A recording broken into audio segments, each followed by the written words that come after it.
Bonjour, bonsoir, chers fidèles de la télévision Renaissance et bienvenue dans ce journal. Nous sommes jeudi 21 janvier 2021 et tout de suite les principaux titres. L'arrestation de la veuve de Thierry Kubimana est une injustice. Christa Canezza n'avait pas d'intérêt à commettre ce crime. Selon la famille de Thierry Kubimana, vous suivrez dans ce journal le témoignage d'une membre de cette famille. Du côté des défenseurs des droits humains, il est honteux de voir la police arrêter une personne et la traiter de criminelle sans qu'aucune enquête ne soit menée. Et aux États-Unis, Joe Biden se démarque de son prédécesseur Donald Trump.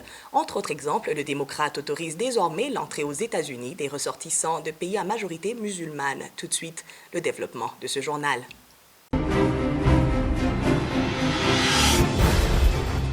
Encore une fois, bienvenue dans ce journal et pas justice pour démarrer. L'assassinat de Thierry Kubimana serait lié à son engagement de traduire en justice un groupe de bandits. Un membre de sa famille le confirme, contrairement aux informations qui sont diffusées sur les réseaux sociaux, selon lesquelles il aurait été victime de son travail dans l'entreprise de l'exploitation et de la commercialisation des minerais, ou encore qu'il aurait été tué pour des mobiles politiques. Suivez. Ce que nous savons de l'assassinat de notre frère Thierry, il avait eu des problèmes avec un réseau de voleurs. Il a essayé de faire arrêter un des voleurs. Donc, il a contacté un officier de police judiciaire et qui lui a envoyé une convocation.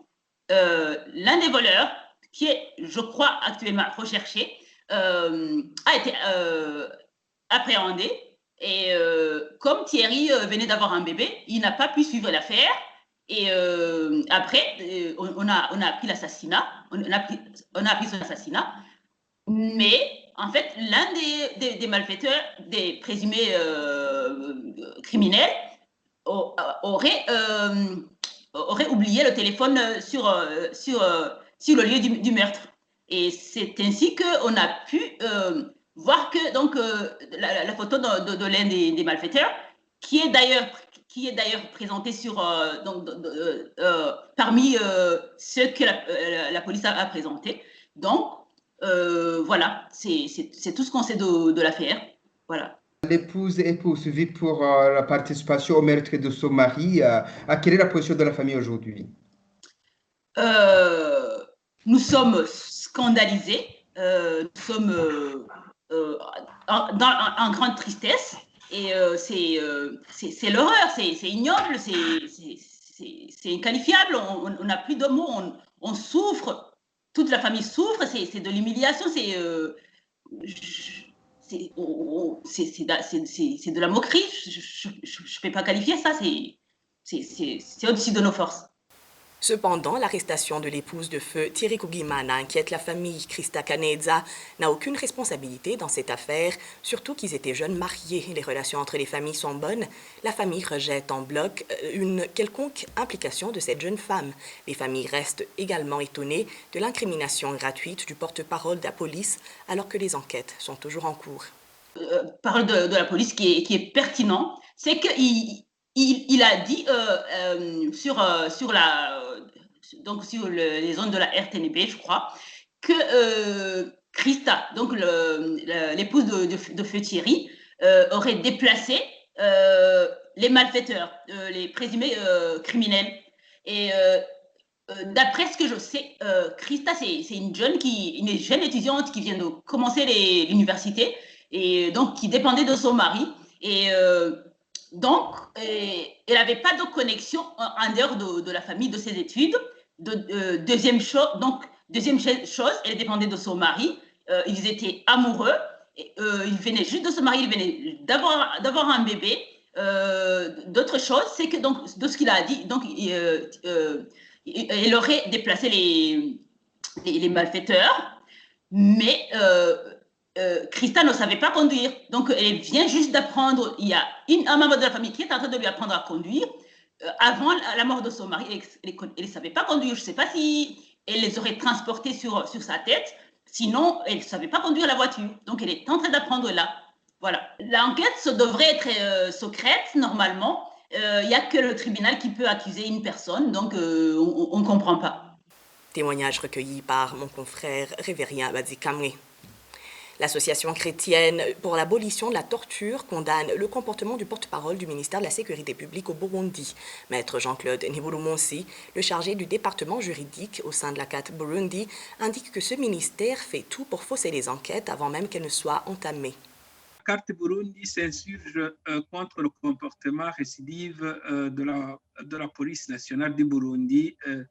Lorsque par le biais de son porte-parole rend public les instructions des dossiers qu'elle est en train d'enquêter et profite d'ailleurs de l'opportunité pour parler du fond de l'affaire et traiter de prévenir les inculpés devant les médias comme des personnes déjà subi une condamnation pour en force de choses jugées.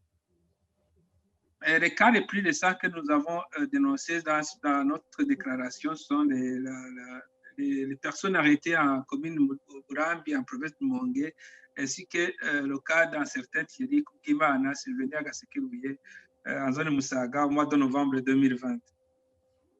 Cette façon d'agir de la police nationale du Burundi constitue une violation des textes juridiques nationaux et internationaux de protection des droits humains, en l'occurrence la Déclaration universelle des droits de l'homme, la Constitution de la République du Burundi, ainsi que le Code de procédure pénale. Il s'agit de rappeler qu'en vertu du Code de procédure pénale, le rôle de la police judiciaire est de réunir les indices, chercher les auteurs des infractions et transmettre les dossiers devant le procureur de la République pour instruction. Et toute cette phase doit se faire d'une manière secrète. On n'ignore pas que la façon dont les enquêtes sont menées donne la plupart des fois la garantie des procès équitables, pourtant reconnus par la Déclaration universelle des droits de l'homme et la Constitution de la République du Burundi. Cette voie consiste en fait à médiatiser les enquêtes en cours, et surtout lorsqu'il s'agit de crimes où une main d'une autorité est soupçonnée. L'objectif de cette publication, la plupart des fois, est mensongère et de dérouter les enquêtes afin que le magistrat instruit sur base des déclarations de la police. C'est une conséquence en fait de la dépendance du pouvoir judiciaire sur le pouvoir exécutif. Maître Jean-Claude Nibulumonsi s'est entretenu avec notre confrère Denis Daikengulukiye. Les violences faites aux femmes et filles continuent à s'observer au Burundi, en particulier le viol et l'arrestation arbitraire. Cela ressort du rapport du mouvement des femmes et filles pour la paix et la sécurité au Burundi, MFFPS, couvrant le mois de décembre. Maître Immaculée Hunja, présidente de ce mouvement, indique que l'impunité qui règne au Burundi est la cause derrière le manque d'enquête et de poursuites judiciaires des criminels, même quand ces derniers sont connus. Maître Immaculée Hunja. Le bulletin mensuel qui vient de sortir concerne les graves violations des droits des femmes, des filles et des enfants commises au mois de décembre 2020. Dans ce bulletin, le MFFS rappelle que le Burundi dispose dans son arsenal juridique des lois nationales pour la prévention, la protection et la répression des crimes commis contre les femmes et les enfants. Et nous donnons à titre d'exemple la loi de 2016 portant prévention, protection et répression des violences basées sur le genre, aussi la loi de 2014 portant prévention, répression de la traite des personnes et la protection des victimes de cette traite. Au mois de décembre 2020, le MFPS a relevé des cas de viol des femmes et des enfants, des cas de viol suivis d'assassinat, des cas d'arrestation arbitraire d'une femme détenue illégalement pour avoir usé de son droit de protection du patrimoine familial. Dans ce bulletin aussi, nous avons relevé un cas de traite de 101 femmes et filles burundaises, un phénomène bien organisé dans les enceintes d'une société bien connue au Burundi. Ce phénomène d'une très grande ampleur a été dévoilé au public est fortement médiatisé, mais dont les auteurs ne sont pas encore connus et traduits en justice. Dans son bulletin, le MFFS revient aussi sur la cause principale de la poursuite de toutes ces violations des droits des femmes et filles, qu'est l'impunité persistante au Burundi. Cela démontre qu'il n'y a pas de justice pour tous, que souvent ce sont des victimes qui sont persécutées, détenues, au lieu des vrais auteurs. Et nous terminons toujours en demandant constamment que le gouvernement burundais doit d'abord respecter et faire appliquer ces lois nationales à égalité pour tous et particulièrement des lois de protection des femmes et des filles burundaises. C'est ainsi qu'il y aura justice pour tous et la paix que tous les Burundais ont tant besoin. Interview recueillie par Winnie Mulunziza. Querelle diplomatique entre l'Ouganda et les États-Unis d'Amérique, la goutte qui a fait déborder le vase, c'est la tentative de visite de l'ambassadrice américaine Natalie Brown chez l'opposant Robert Kyagulanyi, connu sous le sobriquet de Bobi Wine. Les militaires qui encerclent la maison de ce dernier ont intimé l'ordre de faire demi-tour à cette diplomate américaine. Le gouvernement ougandais accuse Natalie Brown de malveillance. Thierry Bikilindavi pour plus de détails. C'est ce mardi 18 janvier 2021 que Natalie Brown, l'ambassadrice américaine en Ouganda, a fait une tentative d'aller rendre visite à l'opposant Robert Kyagulanyi, alias Bobi Wine. Celui-ci est assigné à sa résidence depuis le 14 janvier, le jour des élections présidentielles. Arrivée chez Bobi Wine, la diplomate américaine n'a pas pu entrer à l'intérieur. Les militaires qui encerclent le domicile de l'opposant l'ont bloqué et l'ont intimé l'ordre de faire demi-tour. Cette initiative de l'ambassadrice américaine a été considérée comme une provocation par le pouvoir de Kampala. Par la voix de son porte-parole, Ofono Opondo, le gouvernement ougandais a indiqué qu'il n'a pas de leçon à recevoir des États-Unis d'Amérique en matière de démocratie, citant un processus électoral aux États-Unis jugé truqué et rejeté par l'ancien président américain Donald Trump. Selon un message publié sur sa page Facebook, Natalie Brown a expliqué avoir voulu vérifier la santé et la sécurité de l'opposant Bobi Wine. L'opposant s'était plaint de manquer de quoi manger après au moins 4 jours d'assignation à domicile. La diplomate américaine avait déjà critiqué les autorités ougandaises tout au long du processus électoral. Natalie Brown a même dénoncé le harcèlement des candidats de l'opposition et l'assignation à domicile de Robert Kyagulanyi, principal opposant au président Museveni. Sur cette accusation, Kampala a justifié l'encerclement du domicile de Bobi Wine par des militaires, parlant de raisons de sécurité. Merci à Thierry Bigilindavi. Et aux États-Unis, Joe Biden est officiellement le 46e président de ce pays. Le démocrate a été investi hier avec Kamala Harris, sa vice-présidente. Il n'a pas tardé de marquer la différence avec son prédécesseur Donald Trump. Biden a en effet signé pas moins de 17 décrets juste quelques minutes après son investiture. Presque tous les textes paraphés prennent à contre-pied les politiques de Trump. Le tout pour une Amérique plus unie, n'est-ce pas, Franck Gadze? Dans son discours déjà, Joe Biden avait annoncé que le leitmotiv de son mandat est d'œuvrer à la réconciliation des Américains. De fait, il a déclaré qu'il sera le président de tous les Américains. Sans jamais citer son prédécesseur, le démocrate a indiqué que son arrivée à la Maison-Blanche est la victoire de la démocratie et qu'il va s'investir pour lutter contre le mensonge. Et Joe Biden n'a pas attendu longtemps pour prendre son prédécesseur à contre-pied. Dans la foulée des cérémonies d'investiture, il a signé 17 décrets, dont certains, au-delà de réconcilier l'Amérique, visent à réconcilier les États-Unis et le reste du monde. Ainsi, le 46e président américain a mis en avant notamment l'obligation du port du masque dans les bâtiments fédéraux, les transports entre États et pour les fonctionnaires fédéraux. Une volonté nette de lutter contre la pandémie qui a déjà fait plus de 400 000 morts dans le pays. Biden a aussi mis fin à l'interdiction d'entrée aux États-Unis pour les ressortissants des pays en majorité musulmans, une des premières mesures très controversées de son prédécesseur républicain. Et après avoir annoncé le retour des États-Unis dans l'accord de Paris sur le climat, il a annulé les décisions prises par Donald Trump qui autorisaient notamment les forages pétroliers dans des zones protégées. Sur la question de l'immigration, il a soumis un premier projet de loi au Congrès.